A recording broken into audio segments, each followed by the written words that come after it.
Profit and loss के 7वें भाग में हम देखेंगे कि जब x रुपए में y वस्तु खरीद कर y रुपए में x वस्तु बेची जाए तो हम क्या करेंगे। यदि x वस्तु को y रुपए में खरीद कर y वस्तु को x रुपए में बेचा जाए तो उसका लाभ या हानि प्रतिशत हम इस फॉर्मूले से निकालते हैं। फॉर्मूले को समझने के लिए हम एक उदाहरण देखते हैं। कुछ संतरे 10 रुपए में 11 के दर से खरीदे तथा 11 रुपए में 10 के दर से बेचे गए हों तो लाभ या हानि प्रतिशत ज्ञात करो। तो अगर हम फॉर्मूले के हिसाब से चलें तो हमें पता चल रहा है यहाँ पे कि पहली बार कितनी वस्तु खरीद रहे हैं, 11 वस्तु। x क्या है, वस्तुओं की संख्या है, तो x बराबर जो होगा हमारे पास फॉर्मूले के हिसाब से वो होगा 11। दूसरी बार में y वस्तु को x रुपए में बेचा गया। तो अगर हम प्रश्न में देखें तो दूसरी बार जो वस्तु दे रखा है वो दे रखा है 11 रुपए के 10 का मतलब होता है कि वस्तुओं की संख्या इसमें कितनी है, 10 है। तो इस फॉर्मूले के हिसाब से अगर हम लाभ या हानि प्रतिशत की बात करें तो हम देखते हैं x का स्क्वायर 11 स्क्वायर, y का स्क्वायर 10 स्क्वायर अपॉन में y का स्क्वायर 10 स्क्वायर इंटू में 100। अगर ये प्लस में आएगा तो प्रॉफिट होगा, अगर ये माइनस में आएगा तो लॉस होगा। तो आगे कैलकुलेशन में देखते हैं, जब हम सॉल्व करेंगे तो ये हो जाएगा 121 माइनस का 100 अपॉन का 100 इंटू में 100। फॉर्मूले के हिसाब से कैलकुलेट होगा और 121 में से 100 अगर आप माइनस करेंगे तो आपको 21 आएगा। तो इसका मतलब है कि आपको इस सौदे में 21% का फ़ायदा हुआ। अब इसी टाइप के क्वेश्चनों को हम बेसिक से बनाते हैं। तो हमारा है क्वेश्चन नंबर 1। क्वेश्चन नंबर 1 को हम बेसिक से समझने की कोशिश करते हैं। तो बेसिक को समझने के लिए सबसे पहले तो आपको प्रश्न को ठीक तरीके से पढ़ना होगा। एक व्यक्ति 20 रुपए में 10 पुस्तकों को खरीदता है, कॉस्ट प्राइस दे रखा है आपको।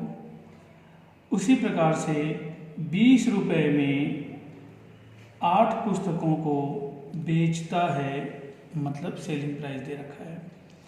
अब देखिए यहाँ पे कॉस्ट प्राइस और सेलिंग प्राइस जो है अलग अलग आर्टिकल्स पे, अलग अलग वस्तु पे दे रखा है। तो सबसे पहला काम तो आपको अगर इन प्रश्नों को बेसिक से बनाना है तो वस्तु की संख्या बराबर करिए। ऐसी कोई संख्या करिए जिसमें दोनों में एक ही वस्तु एक ही क्वांटिटी को प्रेजेंट कर पाए। तो इसके लिए हम एक काम करते हैं कि हम एक छोटा सा एलसीएम ले लेते हैं कि दोनों में से ऐसा कोई दोनों के पास में, दोनों कहने का मतलब है 10 और 8 का कोई कॉमन नंबर आ सकता है क्या। तो पता चला हाँ आ सकता है 40। तो एक काम करिए, आप वस्तु को संख्या को बराबर करने की कोशिश करिए। 10 में क्या मल्टीप्लाई करेंगे, गुना करेंगे कि 40 आ जाए, तो वो है 4। तो अगर आप 4 से गुना इसमें करेंगे तो यहाँ पे भी तो आपको कीमत भी तो 4 गुना हो जाएगा, क्योंकि वस्तु अगर आप 4 गुना लेते हैं तो कीमत भी कितना हो जाएगा आपके पास में, 4 गुना हो जाएगा। इसका मतलब ये हुआ कि 40 वस्तुओं को आपने 80 रुपये में खरीदा, तो कॉस्ट प्राइस जो है आपके पास में 80 रुपये का हो गया। तो अब आप सेलिंग प्राइस को भी देखते हैं। 8 है, हमको कितना करना है, 40 करना है। तो 8 में किसका मल्टीप्लिकेशन करेंगे कि 40 हो जाए, 5 का मल्टीप्लिकेशन करेंगे तो वस्तु की संख्या कितनी हो गई, 40 हो गई। तो हम यहाँ पे भी 5 का मल्टीप्लिकेशन करेंगे, क्योंकि अगर हमारी वस्तु 5 गुना बढ़ रहा है तो मूल्य भी 5 गुना बढ़ेगा। इसका मतलब है कि 40 वस्तुओं को बेचने से आपको 100 रुपये मिल रहा है। तो देखिए 40 वस्तु कितने का खरीदा आपने, 80 रुपये खरीदा। 40 वस्तु कितने का बेचा आपने, 100 रुपये का बेचा। अब आपको लाभ और हानि निकालने में आसानी होगा, क्योंकि यहाँ पे वस्तुओं की संख्या क्या हो गई, बराबर हो गई। तो देखिए 80 रुपये में खरीद के अगर आप 100 रुपये में बेचते हैं तो निश्चित तौर से आपको मुनाफा होता है। और मुनाफा प्रतिशत, प्रॉफिट परसेंटेज हम कैसे निकालते हैं, प्रॉफिट कितना, 20 रुपये का अपॉन में कॉस्ट प्राइस। 20 रुपये का मुनाफा किस पर, 80 पर अगर हो रहा हो तो 100 पे कितना होगा। ऐसे करके हम प्रॉफिट परसेंटेज निकालते हैं, जिसके बारे में मैंने पहले भी आपको बता रखा है। तो हमारा जो आंसर आएगा वो आएगा 25% का प्रॉफिट होगा। तो हमारा ऑप्शन जो है पहला सही है। बेसिक एक बार समझ में आ जाए तो हमेशा के लिए सही हो जाता है। तो अब हम देखते हैं इसी बेसिक मेथड से क्वेश्चन नंबर 2। एक व्यक्ति 4 रुपये में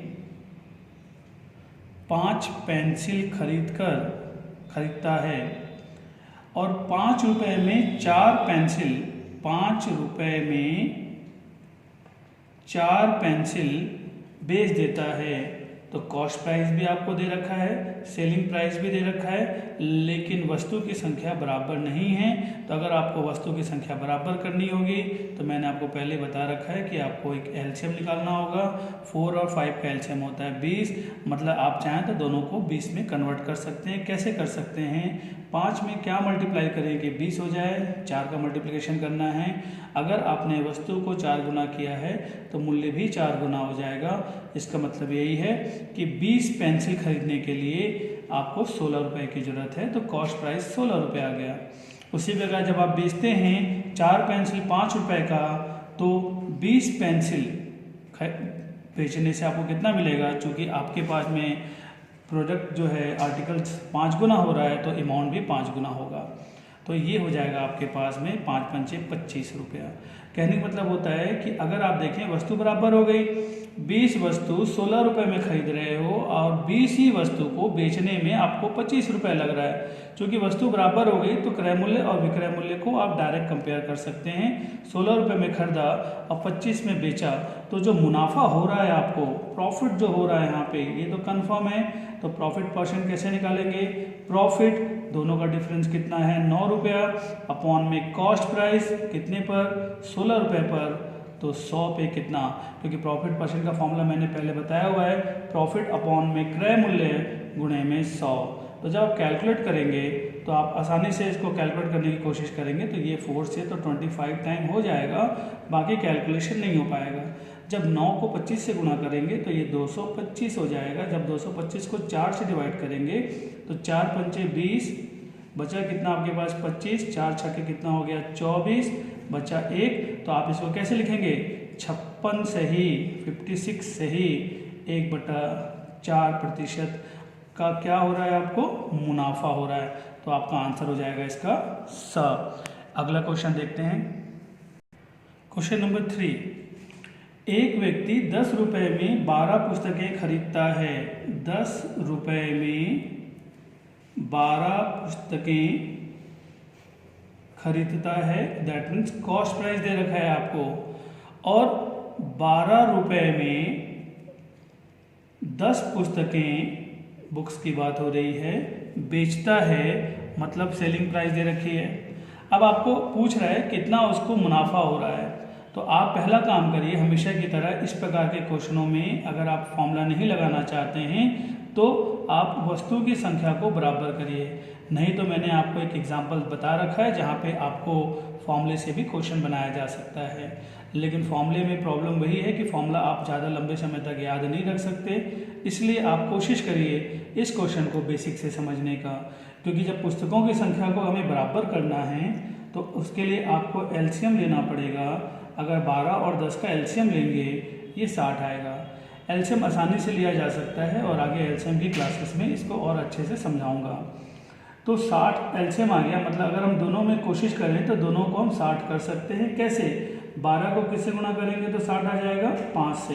तो हमें 10 को भी 5 से गुणा करना पड़ेगा। 60 वस्तु 50 रुपये में खरीद रहे हैं तो कॉस्ट प्राइस हो गया आपका 50 रुपया। कितने वस्तु का? 60 वस्तु का। और जब आप बेच रहे हैं उसको तो कितना लगेगा? तो पहले इसको आप 60 करने के लिए किससे गुणा करना पड़ेगा? आपको 6 से गुणा करना पड़ेगा। तो 6 से गुणा करेंगे तो ये 60 हो जाएगा, ये भी 6 से गुणा करेंगे तो 72 हो जाएगा। तो आप देख रहे हैं यहाँ पे कि 50 रुपये में आपने 60 वस्तु को खरीदा और 72 रुपये में आपने उन 60 वस्तु को बेचा, तो दिख रहा है कि आपको मुनाफा हो रहा है। तो मुनाफा का फॉर्मूला क्या है? Profit percent equal to profit. Profit कितना है? 72 में जब 50 घटाएंगे तो 22। और कॉस्ट प्राइस कितना है? क्योंकि हमेशा चाहे लाभ हो चाहे हानि हो, हर चीज़ को आप कॉस्ट प्राइस से ही कंपेयर करते हैं और प्रतिशत हमेशा 100 पे ही होता है, इसलिए 100 से मल्टीप्लिकेशन भी करते हैं आप। तो अगर आप इसको काउंट करें तो जो आपका आंसर आएगा वो आएगा 44% और आपका आंसर होगा यहाँ पे द।